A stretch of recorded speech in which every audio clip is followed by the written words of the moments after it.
My son didn't yell, he didn't argue, he didn't even hesitate. He looked me dead in the eyes and said, "You're worthless."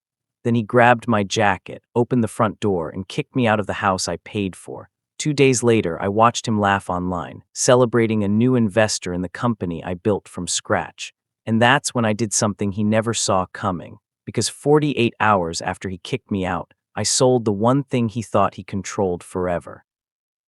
His entire $8 million company. And I didn't give him a single warning. Before we continue, please subscribe to the channel and tell us in the comments where you're listening from. Your support keeps these stories alive. My name is Victor Hale. I'm 63 years old, and I'm from Raleigh, North Carolina. I spent half my life building a company my son would inherit. I spent the other half believing he would take care of family the way I took care of him. But the day he called me worthless, I realized something. I hadn't raised an heir. I had raised a stranger, and he was about to learn what happens when a father stops protecting a son who never deserved it. They say building something from nothing makes you invincible. They're wrong. It only teaches you how fragile pride can be. My hands still remember the first wrench I held. My shoulders remember the nights in the shop. My mind remembers the first client who trusted me. That company grew because I kept promises, because I paid wages on time, because I picked up the phone at 2 a.m. when a pipe burst or a server crashed, because I never let anyone think the door was locked. My son Owen watched me do it all. He watched the sacrifices. He watched the late dinners and empty chairs. He learned how to use a BlackBerry, then a smartphone. He learned to smile for investors. He learned the handshake that closed deals. But the last thing he learned, the thing that cut me the deepest, was how to stand on my porch and throw me away. "You're worthless," he said like a verdict, not angry, not pleading, like a judge reciting evidence. He pulled my jacket so I'd move. Cold air cut my face as he opened the front door. The house, my house, felt foreign as I walked out. Neighbors peered from behind glass. A lawnmower idled. A dog barked somewhere down the street. I stood on the walkway and listened to the slam, the sound of a life closing itself off. I was 63. I had been a father for 40 years, and in one breath I became someone's problem to leave on the curb. I sat in my truck until the engine turned off from idling. My hands shook. Not because I was cold, because the ground beneath me had moved. I drove to the diner on Wakefield, the one with chipped enamel cups and a waitress named Joe who knows my order before I do. Joe put coffee down without asking.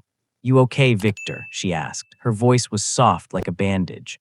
"No," I said, short and blunt. She sat across from me, folding her hands. "You want to talk?" she said. I wanted to tell her everything, that the son I built had spit in my face, that the company I sold blood for might be slipped out of my hands, but I didn't. Instead, I watched the room, people who looked like my old partners, young men tapping on tablets, my old men's sons or the kids I used to mentor. The world moved on, so I did the one thing left that felt like control. I called my lawyer. Alan Price answered on the third ring. "Victor," he said. Alan's voice is the kind that keeps calm for a living. "Alan," I said, "I need you here. Now." He showed up in 20 minutes, smart suit, quick steps, no nonsense. We sat in the diner booth like conspirators. "Tell me what happened," he said. I told him no flourishes, no speeches. Alan listened, folded his hands, and then when I was done, he slid a thin manila envelope across the table. "You kept everything in order?" he asked. I wanted to say yes. I wanted to believe the papers, the trust, the minutes, that those things were enough. Alan's eyes didn't lie. "Have you put the succession in an irrevocable trust?" he asked. I thought of nights filling out forms at 2 a.m., the handprint of a ballpoint pen on legal pages. "Yes," I said. "We set the trust up 5 years ago. I signed it after the board vote." Alan nodded. "Good, that complicates things for him." I felt the first thin thread of relief, something legal, something immovable. But then Alan's face changed just a fraction. "Victor," he said slowly, "did you sign anything recently? Any transfer papers, power of attorney, anything that would let someone move assets quickly?" I thought of Owen hovering with his phone. I remembered him saying transfer like it was weather. "No," I said, "not me." Alan put his hands on the table. "You need to go back to your office," he said. "Get your original documents, get the trust paperwork. If Owen's trying to move anything illegally, we have to catch it now." I left the diner with the envelope and a stomach full of small stones. The office smelled like coffee and paper and the faint tang of machine oil, my life distilled into filing cabinets and server racks. I walked past the portraits of early employees, men with steady hands and crooked smiles, past the wall of company awards, bronze plaques that used to make me feel like I'd beaten the world. Claire from HR greeted me with a stilted smile. "Mr. Hale," she said softly, "is everything, are you?" "I was kicked out of my house by my son," I said, blunt as gravel. Claire's face went white. "Oh, Victor," she started, then looked at a screen. "Sir," she whispered, "you have an emergency message." An email floated up on the monitor, subject line, "Urgent, transfer authorization complete." My eyes read the words before my brain could interpret them. Transfer of majority shares completed. Beneficiary, Owen Hale. Authorized by Victor J. Hale, digital signature, my mouth filled with dust. Alan's number flashed on my phone. I called him. "Victor," he answered instantly. "You found it. What is this?" I said. My voice was small. "Calm down," he said. "We need the paper trail. Do not touch anything. Don't confront him. I'm on my way." I looked at the timestamp. 2 hours ago. 2 hours before I found myself on the walkway. 2 hours when I was at home, or so they would later say. I remembered nothing. But between the lines of the email was a fact that felt like a blow. Someone had forged my signature. Someone had used my name to move the company. My hands went ice cold. I thought of Owen's quiet words in the doorway, of the smile, of the way he'd called it finally mine. I wanted to run after him, to drag him back to the porch and beat sense into the boy I raised. Instead, I did the only adult thing left. I opened the safe. Paper after paper lived inside, the trust documents, share certificates, my original signature book. My hands moved with an old, professional certainty. I pulled out the share ledger. The ink looked fresh in places it shouldn't, and on the entry line for the transfer, my name, but the signature slanted wrong. The downstrokes too clean, the loops not mine. It was a copy, a very good copy. Alan arrived, breathless, with a co-pilot from his firm. He read the ledger, then the email, then he said 3 calm words that felt like a verdict. "Forged and fast." My head spun. "How?" I asked. Alan tapped the screen. "There's a private service that digitizes signatures," he said. "They can create a legal-looking image of your handwriting. If someone has samples, letters, cards, they can reconstruct it." I thought of the dozens of holiday cards I sent, the birthday notes I tucked into wallets, the company plaques I signed for years. "Could Owen do this?" I whispered. Alan hesitated. "He'd need help," he said. "Either a complicit tech or someone who sold him the tool." My eyes fixed on the clock.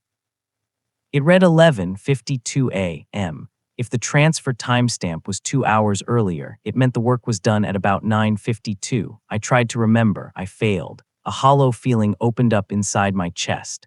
Alan looked at me with a hand on mine, steady as a brace.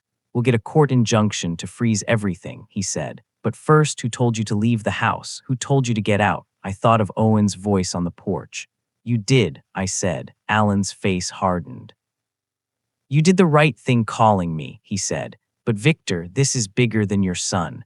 The world narrowed to 3 things: a forged hand, a legal ledger, and a timestamp. And at the center of it all, my own name.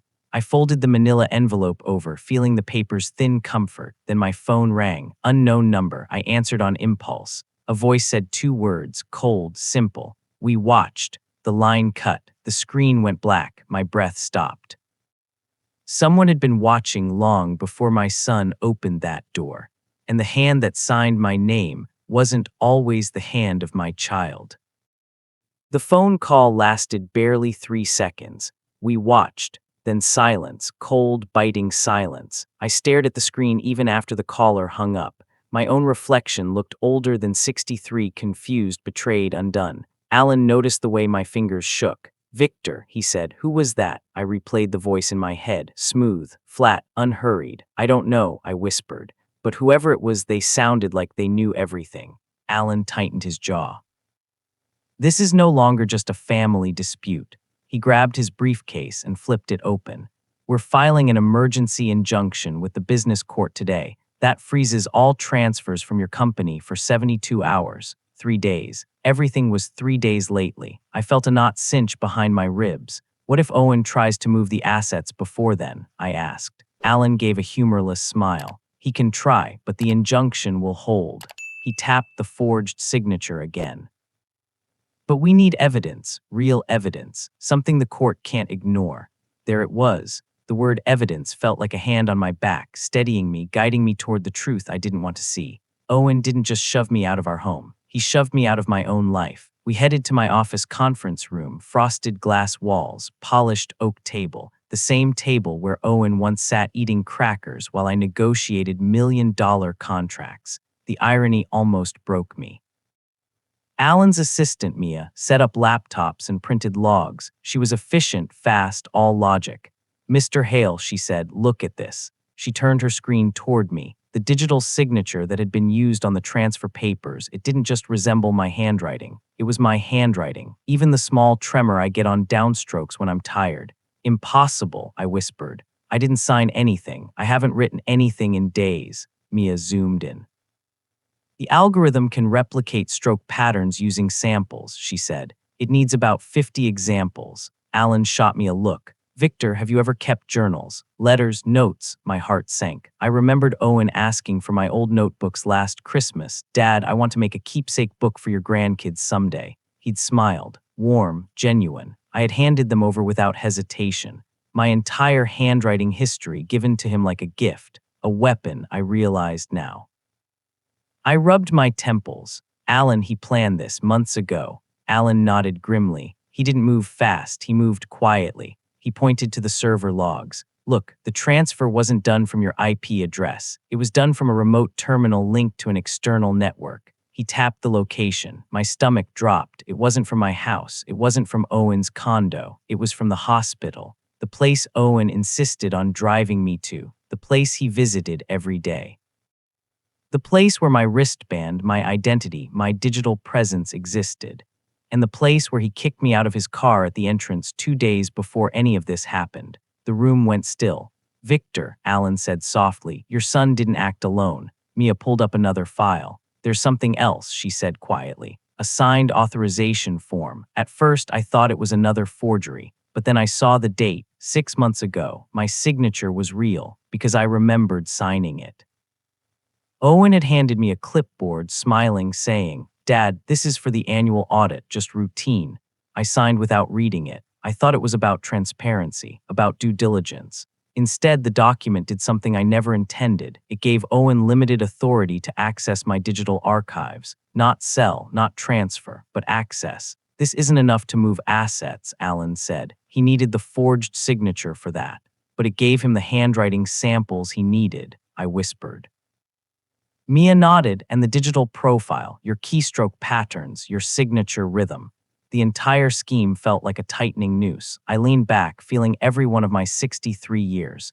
"This isn't just greed," I whispered. "This is strategy." Alan placed both hands on the table. "Victor, we need to talk about motive." I laughed bitterly. "Isn't $8 million motive enough?" He shook his head. "No, Owen stood to inherit that eventually. He knew that, but the urgency, the precision. The planning," he looked me in the eye. "This feels like pressure. This feels like someone else pushing him." My skin prickled. "You think someone is backing him?" "I think someone is using him," Alan said. As if on cue, my phone buzzed again. Unknown number. I didn't answer. It buzzed again. Then a voicemail icon appeared. Mia's eyes widened. "Mr. Hale, play it." I put the phone on speaker. A click, static. Then a woman's voice, calm, crisp, too controlled. "Victor, please stop fighting this. Let the transfer stand. It's better for everyone." She paused. "You know Owen isn't strong enough to do this alone." My spine stiffened. Alan mouthed, "Who is that?" I didn't know, or maybe I refused to know. The voice continued. "Meet me tonight, private location. 7 p.m. We need to talk about the company and about Owen." A final line, "If you want him to stay out of prison, come alone." The voicemail ended. No name, no number, just a quiet threat wrapped in concern. Rebecca wasn't here to hear it, but she would have known what I felt, fear. Not for myself, for my son, because that voice didn't belong to a stranger. It belonged to someone who knew my business, someone who knew Owen, someone who knew enough to manipulate us both. Alan's face had drained of color.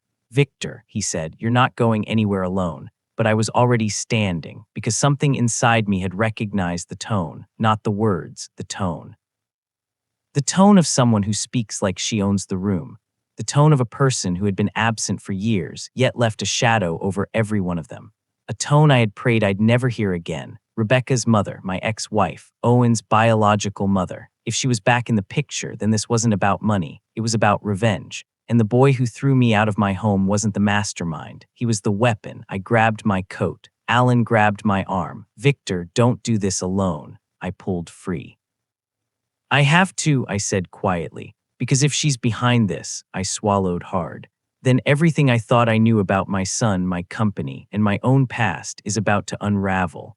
The clock on the wall struck 6:01 p.m. I had 59 minutes to meet the woman who once destroyed my life and was now trying to take what was left of it. The address she sent led me to an abandoned office park on the edge of Raleigh, 3 empty buildings, cracked pavement, flickering streetlights, a place made for secrets.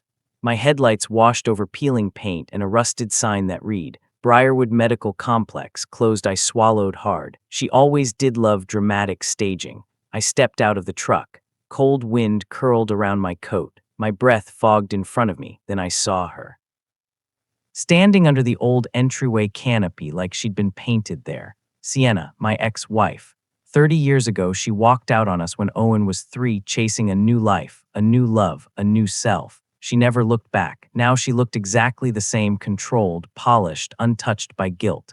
Victor, she said, as if greeting an old colleague. Sienna, I replied, unable to keep the ice from my tone. She smiled, a small, deliberate smile, the kind she used when she wanted something. You came, good. I didn't have much of a choice, I said. You threatened my son. She tilted her head. I warned you about consequences, she corrected. That's different. I stepped closer. What do you want, and why is Owen involved in this? Her expression softened just for a moment, a flicker of something real underneath. Then the mask returned. Victor, she sighed, you always underestimated him. Underestimated, I repeated. I built everything for him. No, she snapped. You built everything for yourself. You built a kingdom and expected him to worship you. I felt my jaw tight.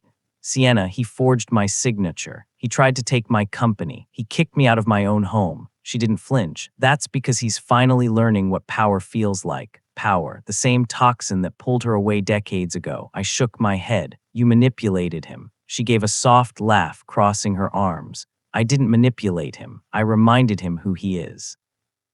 He's my son, I said. He's mine, she corrected quietly, and I'm the one who sees his potential. A cold wave slid down my spine. What did you tell him? I demanded. She slowly walked toward me, heels tapping like a clock ticking down. That you were getting old, that you'd cling to the company until your last breath, that you'd never let him lead, that you'd never trust him with real authority. She leaned in. And that if he didn't take control now, he'd lose everything. My heart hammered.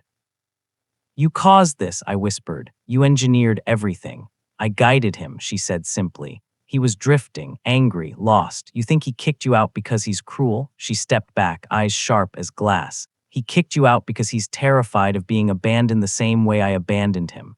The words hit like a blunt force to the chest. My breath staggered. No, I whispered. He was 3. He barely remembers. Bodies remember, she murmured. Souls remember, even when minds forget. I shook my head in disbelief. You took a childhood wound and turned it into a weapon. No, she repeated calmly. I turned it into ambition. I stared at her. You ruined him, she sighed, a long, tired sound. Victor Owen doesn't hate you. He fears you. I blinked. Fears me. He fears disappointing you, she said. He fears never being enough. He fears inheriting a throne he'll never truly own. Her eyes narrowed. So I gave him a different story.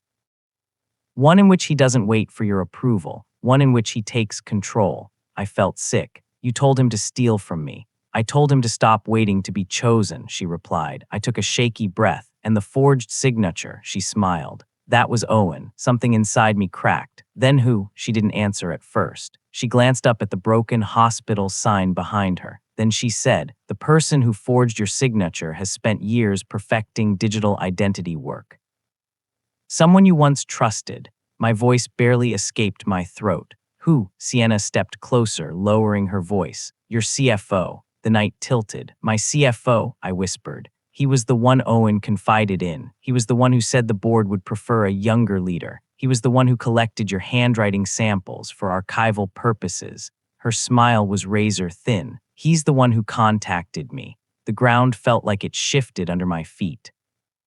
My CFO, a man who'd been with me for 18 years, a man who'd toasted every milestone, a man I trusted like blood. He wants the company, she said, and he wants it without you in the picture. My lungs tightened painfully. You partnered with him, I whispered. She shrugged delicately. We aligned interests. I stepped back. I needed space to breathe. So the plan was to have Owen take control while the CFO handled the logistics. Yes, she said simply. Owen gets the throne. CFO gets influence. I get my son back. Everyone wins. Not me, I said quietly. She tilted her head. You get rest, Victor. You've earned it. My vision blurred with rage. You're talking about erasing me. She smiled faintly. Not erasing, removing obstacles. Then she added softly, you were the last obstacle. A cold wind cut between us. I felt my heart hammering so loudly it drowned out the night. I took a step closer, trembling. Does Owen know? I whispered. She hesitated. Then said no. Silence detonated in the air. Then why? I choked. Why would you involve him in this? She held my gaze. Because he trusts you too much, Victor, and he'll never grow under your shadow. I shook my head horrified. You broke him. I freed him. You used him. I guided him. You lied to him, she sighed. Sometimes lies are kinder than truth. I clenched my fists. No, I said. You're doing this because you hate that I built a life without you. The mask finally cracked for a moment, anger flaring behind her eyes. You left me first, she hissed. You chose that company over your marriage. I swallowed hard. You walked out on us. And now, she whispered, I'm walking back in. Before I could speak, headlights cut across the abandoned lot. A black SUV rolled in. Doors opened. My CFO stepped out, and behind him Owen, his face pale, his expression broken. Dad, he whispered. Then he saw Sienna. Mom, what are you? He froze. He looked at her, then at me, then at the CFO. The truth hit him like a blow. He stumbled backward. You lied to me, he breathed. Sienna reached for him. Owen, listen, he stepped away. No, he said, voice cracking, anguish blooming on his face. I trusted you. I took a step toward him. Owen, he didn't look at me. He looked at the CFO. What did you do? The CFO's voice was calm, too calm, what we all agreed on. But Owen shook his head, horrified. I didn't agree to this. I didn't want him hurt. I just wanted. His voice broke. He turned to me, tears forming. Dad, I didn't know. My heart clenched. This wasn't the face of a monster. This was the face of a son who had been played. I reached for him, but the CFO lifted something from his coat, a small device, a burner phone. He pressed one button. The entire abandoned building lit with red lights. A security alarm. No, something worse. A motion-triggered lock. The CFO's voice went flat. No one is leaving, he said. Sienna's face drained of color. Owen stared at him, betrayed. Why are you? The CFO's eyes went cold. Because the transfer isn't finished. He stepped forward, and I can't let any of you ruin it. The doors slammed shut behind us, and for the first time that night, I truly felt trapped, surrounded not by strangers, but by the very people who once shaped my life. The moment the doors slammed, Owen flinched like the sound had struck him. The CFO stepped forward, eyes cold, jaw set. This didn't have to get messy, he said. All you had to do was disappear quietly, Victor. Sienna turned on him. You told me you just needed the transfer finalized. He cut her off. You were a means to an end. Both of you were. Owen's voice cracked. You used me. The CFO didn't blink. You were easy. A bitter son looking for validation. Perfect leverage. Owen staggered backward, like the words hit him physically. I stepped between them. Enough, I said. You're done. The CFO tilted his head, amused. Really, you have no legal standing left, Victor. But he hadn't noticed Alan standing behind the SUV. Alan walked in quietly, holding a folder thick with documents. I wouldn't be so sure, he said. The CFO froze. Alan continued. You forged Victor's signature from the hospital. You accessed servers using fraudulent credentials. You pressured medical staff to sedate him. He held up a warrant. And we've been recording this entire conversation. The CFO's expression shattered. No. He lunged toward the exit, but two unmarked police officers stepped from the shadows, guns drawn. Hands up, one shouted. Owen sank to his knees, hands pulling at his hair. Dad, I'm sorry. I didn't know she, I didn't know he. I knelt in front of him. He looked like a boy again, fragile, lost. Look at me, I said softly. He lifted his eyes. I should have told you sooner that I didn't need you to be perfect. I just needed you to be honest. He broke, tears falling hard. I'm sorry, Dad. I'm so sorry. I pulled him into my arms. Sienna watched, a tremor in her face, a crack in her armor. For once, she looked like someone who understood the cost of her choices. Police cuffed the CFO. He glared at us with venom. This isn't over. But it was. It ended the moment truth walked. As dawn rose over the empty lot, Owen stood beside me not as an enemy, but as my son again. I squeezed his shoulder. From now on, I said quietly, we rebuild the right way. And for the first time in a long time, I felt like I wasn't alone anymore.